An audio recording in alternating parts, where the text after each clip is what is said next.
வணக்கம். காவிரி உபநீர் நடவடிக்கை குழு தற்பொழுது அணையிலிருந்து 16 கண் மதகு வழியாக 50,000 கனஅடிக்கு நீருக்கு மேலே சென்று கொண்டிருக்கிறது.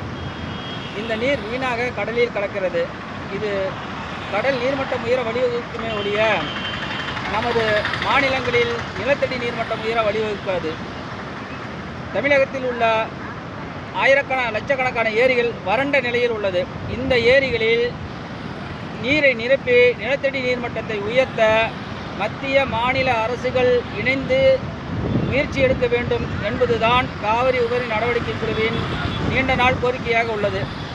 தற்பொழுது சேலம் மாவட்டத்தில் 100 ஏரி திட்டத்தின் மூலம் தற்பொழுது 57 ஏரிகள் தான் நிரம்ப வழிவகை செய்யப்பட்டுள்ளது. மீதி 25 ஏரிகள் இன்னும் கால்வாய் பணிகள் நிறைவடையாமல் உள்ளது. இதேபோல தருமபுரி, கிருஷ்ணகிரி, கரூர், நாமக்கல், சேலம் மாவட்டங்களில் உள்ள அனைத்து ஏரிகளிலும் வறண்ட ஏரிகளில் நீரை நிரப்பி நிலத்தடி நீர்மட்டத்தை உயர்த்தி விவசாயத்தை மேலும் வலுவடைய செய்ய இந்த மாநில அரசும் மத்திய அரசும் இணைந்து முயற்சி எடுக்க காவிரி உபரி நடவடிக்கை குழு மீண்டும் கேட்டுக்கொள்ளப்படுகிறது.